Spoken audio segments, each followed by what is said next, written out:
Graça e paz, meus irmãos, da parte de Deus nosso Pai, do Senhor Jesus Cristo. Que privilégio eu tenho de poder, nesta manhã de domingo, celebrar com você esse assunto da escola bíblica, enquanto esse assunto está por esse canal disponível a você. Está acontecendo aqui nesse domingo, a partir das 9 horas, mais uma edição da Escola de Cura, desta vez ministrado pela diaconisa Claudinha, que é a esposa do pastor André, que são juntamente as pessoas que pastoreiam a nossa igreja que está em Sumidouro. E o assunto de hoje é mais uma vez, muito interessante. É o texto ou lição, como a gente costuma falar na escola bíblica, de número 12, proposta para hoje, dia 21 de setembro. E também lembrar a você que hoje é um dia de celebração, um dia nacional da escola bíblica dominical. O assunto de hoje é o caráter missionário da igreja. A história fala da igreja de Jerusalém, mas obviamente que eu quero falar sobre o caráter missionário da igreja, não a de Jerusalém, mas a igreja de hoje, que está espalhada por todo o mundo, por que não dizer a igreja de Nova Friburgo, a igreja do estado do Rio de Janeiro, a igreja do Brasil, a igreja do continente americano, aí sim a igreja que está em todo o mundo. O texto áureo de Atos 11:20, e havia entre eles alguns varões de Chipre e de Cirene, os quais, entrando em Antioquia, falaram aos gregos anunciando o Senhor Jesus. Então, se tem algum significado desse texto áureo, não se refere a grego, a ninguém, mas o fato de anunciarem o Senhor Jesus. Aliás, esse texto áureo podia ter sido outro, mas tudo bem. Verdade prática: faz parte da missão da igreja a evangelização dos povos não alcançados. Eu também melhoraria essa verdade prática dizendo que faz parte da missão da igreja a evangelização de pessoas não alcançadas. Por quê? Porque às vezes a gente fica falando de povos não alcançados, fica apontando para povos não alcançados, e tem gente esbarrando na gente no trabalho, no colégio, que ainda não foram alcançados pela mensagem do Evangelho, ou foram alcançados por uma mensagem distorcida do Evangelho, que está aí, inclusive, no YouTube e em tantas outras redes, uma mensagem do Evangelho falso, uma mensagem do Evangelho não bíblico, outro Evangelho.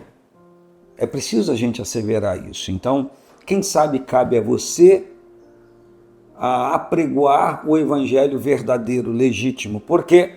Por que não dizer que alguém esbarrando em você no dia a dia, na sua família, no seu trabalho, na sua faculdade, no seu curso técnico, que conheceram o Evangelho errado, transtornado por atitude de pessoas que não tinham comprometimento com Cristo, pessoas que mentiam, pessoas que escandalizavam mais a obra de Deus do que outra coisa, e essas pessoas conheceram o Evangelho através do porte de vida dessas pessoas, e cabe a você mostrar o Evangelho original, o Evangelho autêntico. Que tal pensar assim? Vamos lá. O texto bíblico nosso está em Atos 11, dos versículos 19 ao 30, eu vou me ater a ele com algumas considerações acerca disso que eu já comecei a falar. Então se prepare, porque nós vamos falar sobre isso hoje. O assunto é muito mais sério do que possa parecer. Tem um monte de gente lavando a mão, jogando responsabilidade para outras pessoas e não assumindo o seu papel em Cristo. Nós vamos falar sobre isso. Se você quer ouvir, fique aí, não saia daí não, porque dizem que quando se fala assim é que a chapa vai esquentar. Se a chapa vai esquentar, se alguma coisa vai esquentar, não sei, mas que eu quero falar sobre isso hoje de uma maneira muito objetiva, sim, direta. Atos 11, versículo 19 ao 30, está escrito. Eu estou até com a Bíblia aberta, deixa eu ficar com ela no texto. Vamos lá. E os que foram dispersos pela perseguição que sucedeu por causa de Estevão, ou por causa da morte de Estevão, caminharam até a Fenícia, Chipre, Antioquia, não anunciando a ninguém a palavra, senão aos judeus. Isso é uma observação muito interessante. E havia entre eles alguns varões de Chipre e de Cirene, os quais, entrando em Antioquia, falaram aos gregos anunciando o Senhor Jesus.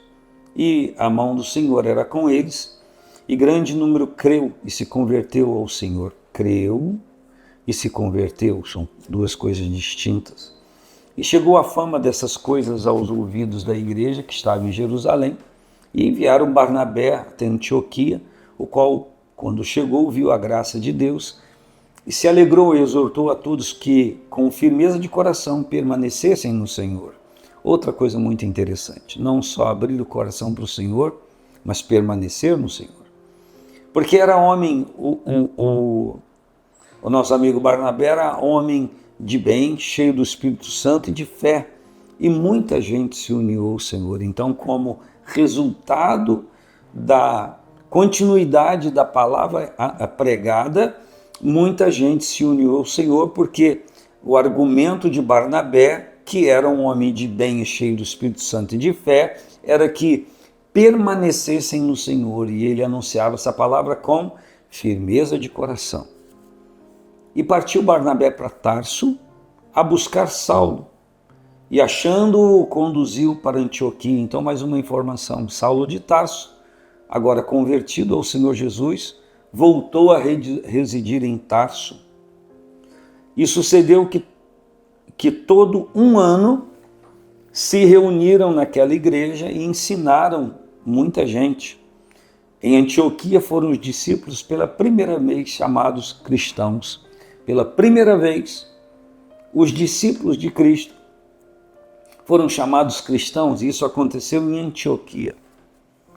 E naqueles dias desceram profetas de Jerusalém para Antioquia, e levantando-se um deles, por nome Ágabo, dava a entender pelo Espírito, outra coisa muito importante para a gente frisar, porque tem muitos profetas que dão a entender pela sua própria dedução. Mas o Ágabo dava a entender pelo Espírito que haveria uma grande fome em todo o mundo, e isso aconteceu no tempo de Cláudio César. Então, aquilo que pelo Espírito Ágabo deu a entender, por quem recebeu-se do Espírito, aconteceu. Então, olha só, um profeta que fala pelo Espírito em nome do Senhor, e a coisa acontece. E os discípulos determinaram mandar cada um conforme o que pudesse. Vou reler. E os discípulos determinaram mandar cada um conforme o que pudesse, socorro aos irmãos que habitavam na Judéia. Por que que eles mandaram socorro aos irmãos que habitavam na Judéia? O que eles com efeito fizeram, enviando os anciãos por mão de Barnabé e de Saulo. Vamos falar sobre isso? Eu gostaria de falar com você hoje, nesse curto tempo que eu tenho, de transferência de responsabilidade. Mas antes eu quero falar sobre a razão por que se fazia coleta na igreja que havia, onde o evangelho chegava, para os irmãos em Jerusalém, ou na Judéia, como diz o texto. Simples. Você já ouviu durante esse trimestre a razão da dispersão dos irmãos. Eles não se dispersaram de Cristo, eles se dispersaram de Jerusalém por causa da perseguição que se instaurou sobre a igreja após a morte de Estevão. Então, a perseguição aumentou, porque o texto diz que a perseguição a Estevão e a sua morte agradou aos judeus. Então eles continuaram fazendo isso. E a Bíblia então diz que essa perseguição fez com que os irmãos se dispersassem fugindo para não morrer. E indo se dispersando anunciavam a palavra. Agora, por que eles faziam coleta de dinheiro e de alimento para os irmãos em Jerusalém? Porque os seus bens foram espoliados. porque eles perderam o seu emprego, porque o relacionamento com o vizinho mudou. Você pode testemunhar aí no rodapé, você pode fazer no comentário, se alguém da sua família, quando soube que você se entregou a Cristo, o reconheceu como seu Salvador, aceitou o Evangelho de Jesus Cristo e passou a frequentar a igreja evangélica, você pode escrever aí se mudou o relacionamento de algumas pessoas com você, na sua casa, na sua parentela, na sua vizinhança, se algum amigo de trabalho, quando soube que você se converteu a Cristo, mudou o tratamento com você. Você pode escrever aí. Você pode escrever aí no rodapé, no comentário desse vídeo, se quando você se converteu ao Senhor, algumas coisas estranhas começaram a acontecer, alguma coisa que você compreendeu que veio do mundo espiritual porque você se decidiu ao senhorio de Cristo na sua vida, entrou debaixo do jugo do Senhor Jesus, se alguma coisa mudou, se alguma coisa dificultou para você por conta de uma perseguição espiritual, por conta de uma batalha espiritual, por causa de uma briga espiritual, você pode escrever aí, você pode testemunhar sobre isso, por favor, ou apenas me dizer, olha, aconteceu comigo, você não precisa destrinchar o assunto para não se comprometer ou para alguém ver e saber que é você que falou, se você não quiser falar. Mas aconteceu, alguma coisa mudou? Mas você pode também escrever aí que a partir do momento que você entregou seu coração ao Senhor Jesus, uma nova esperança entrou no seu coração, que você agora tem esperança da vida eterna, que agora você não pensa só nesta vida e você fica menos ansiosa, menos ansioso, menos preocupado com as coisas por conta dessa esperança viva que você tem no coração porque o Evangelho de Cristo chegou à sua vida. Então, a razão de reunir esforços e recursos para os irmãos em Jerusalém e na Judéia era por causa disso. Não foi porque lá começou, lá foi o berço do Evangelho. Tem nada a ver com isso. É justamente porque haviam pessoas lá, como os apóstolos de Cristo estavam lá, e eles eram de certa forma, discriminados. É isso. Aqueles que lá ficaram, porque não podiam abandonar famílias ou alguma coisa, e certo é que ainda havia em Jerusalém os apóstolos e muitos irmãos na Judéia. Agora, eu gostaria de entrar nesse assunto antes de falar da transferência de responsabilidade. Existem um monte de pessoas hoje que pregam contra os recursos que a igreja precisa para existir fisicamente. Está aqui no contexto do comentarista desse texto, dessa lição de hoje, o estabelecimento de igreja. Como que as igrejas vão ser estabelecidas e vão se construir coisas se não tiver recurso? Então, a gente aqui na Quinta Igreja não fica fazendo apologia ou petição de dinheiro, a gente não faz isso. Então eu posso falar com consciência.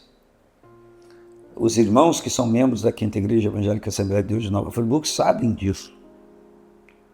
Mas vamos falar de um assunto, um braço desse assunto, de coleta de ajuda, de suprimento, de suprir. Existem muitas pessoas que hoje são contra o dízimo, não são? Até mesmo contra a oferta. Por que são? Porque ficam vendo na mídia pessoas fazendo mega tempo, andando em carrão, que não foram eles que trabalharam para comprar. Ou compraram com dinheiro da igreja. Existe um monte de falácia por aí. E aí fala contra o dízimo e dizem, nós não somos dizimistas, eu não sou dizimista, eu pego, ajudo pessoas, que ajuda nada, ajuda uma vez ou outra e fala que ajuda. Essa é a verdade. E querem dar opinião sobre o dízimo. A igreja deveria usar o dízimo para isso. Eles não são dizimistas, mas dizem o que a igreja deveria fazer com os recursos. Só que eles não são. Ponto. Eu sei que o assunto é conflitante. Dizem que é do Antigo Testamento, que Jesus Cristo nunca falou sobre isso. E o assunto de hoje não é esse, eu só estou pegando um galho. Como que Jesus Cristo não falou? Mas vamos lá. Dizem que é coisa do Antigo Testamento. Agora, quando vai falar do propósito daquilo que a igreja arrecada para fazer, pegam o versículo que dizem que é do Antigo Testamento para dizer o que a igreja tem que fazer com os recursos que ela angaria. Coisa esquisita, né? Já parou para pensar nisso? Talvez não, né? Então vai começar a pensar a partir de hoje. Então vamos lá, vamos fechar esse assunto aqui agora, porque a minha questão não é esta aqui, eu quero ficar dentro do assunto. Transferência de responsabilidade. Nós estamos num assunto falando sobre o caráter missionário da igreja de Jerusalém. Só que essa igreja de Jerusalém não existe mais, então a gente não vai ficar falando aqui do caráter missionário da igreja em Jerusalém. Ela está na história e serve de fundamento para nós. Então nós vamos falar do caráter missionário da igreja em Friburgo, no Rio de Janeiro, no Brasil, não é isso? Ou no mundo habitado. É isso. Então vamos lá, vamos falar sobre isso. Nós vivemos um momento de transferência de responsabilidade.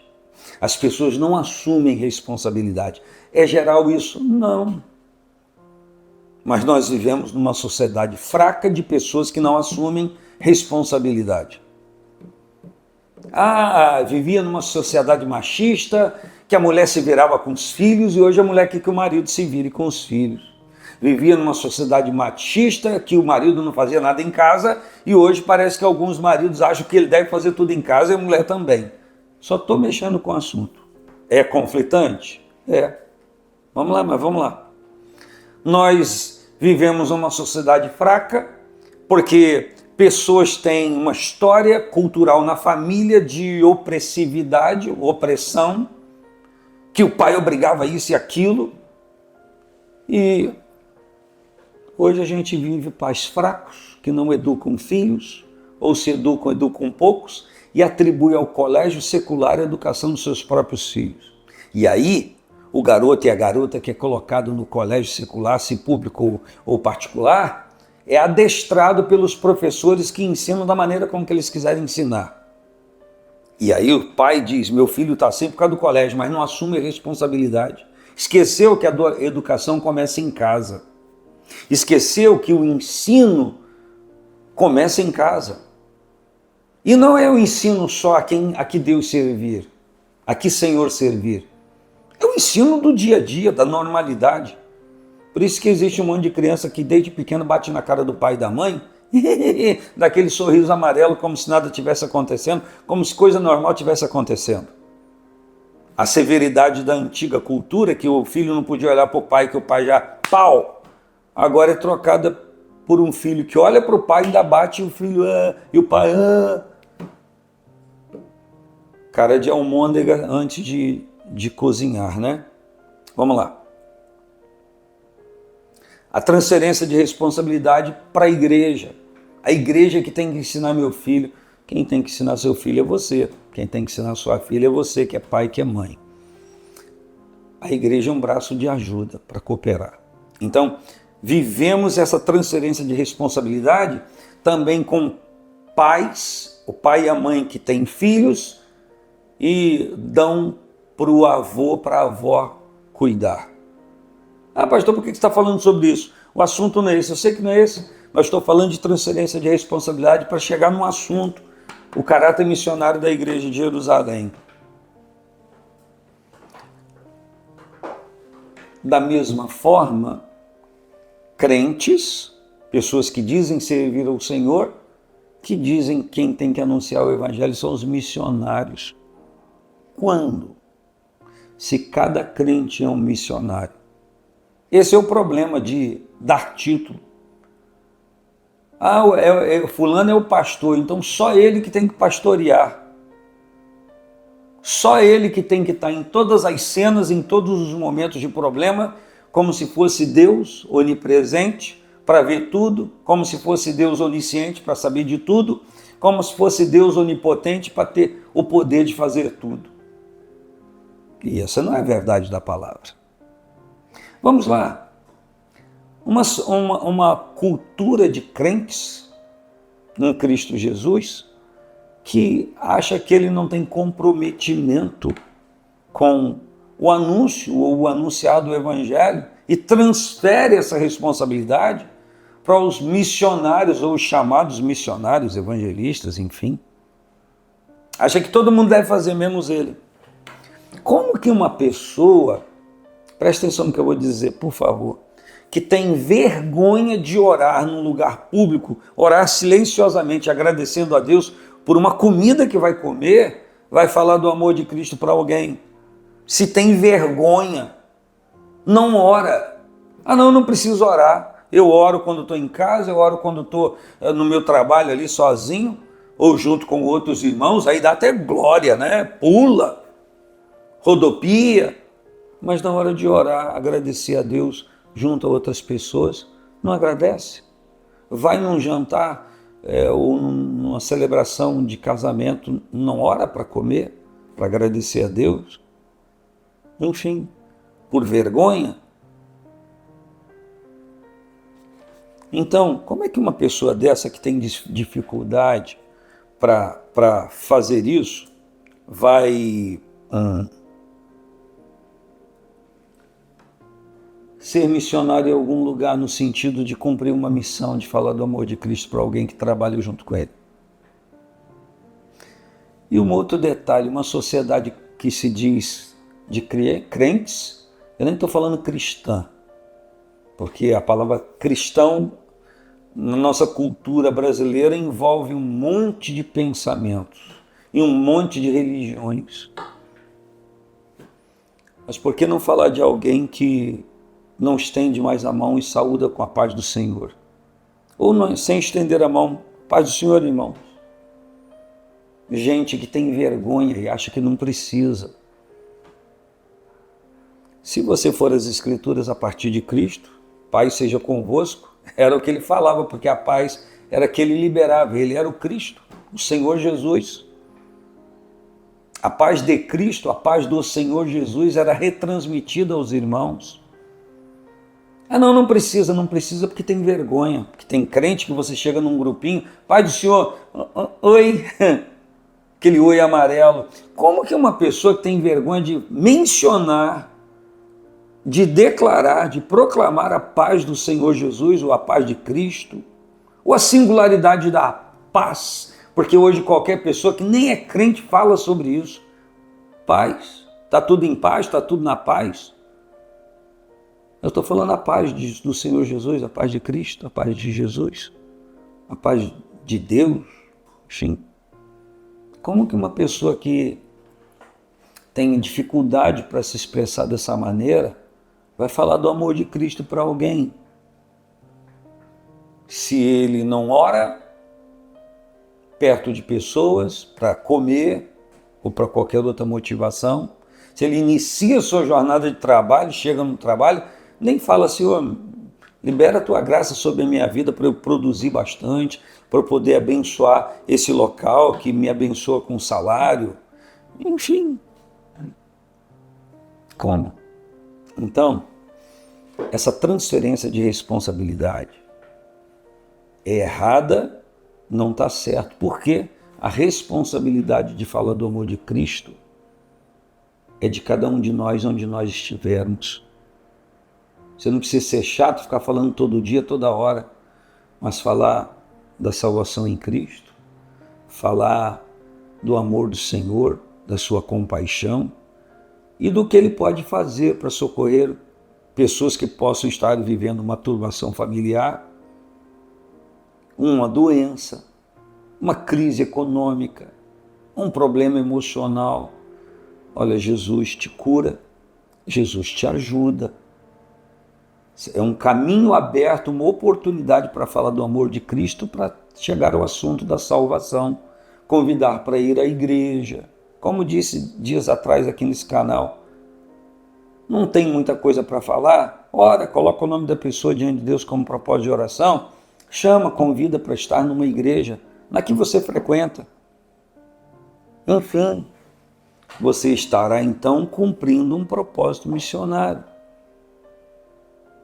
Que você não está na igreja em Jerusalém, você está em Friburgo. Nova Friburgo. Então, isso aqui serve apenas como conjuntura para um entendimento. E aqui está dizendo que por onde eles passavam, anunciavam, falavam de Cristo. Essa responsabilidade não é do missionário.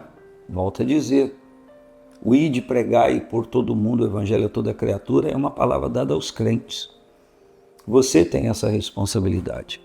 Então você pode fazer uma transferência de responsabilidade, passando essa responsabilidade para outras pessoas, porque talvez você tenha vergonha ou acha que não é para você, mas eu só quero salientar com essa curta palavra, ou estendida palavra, ou mal interpretada palavra, que a responsabilidade é minha, sua, de todos nós.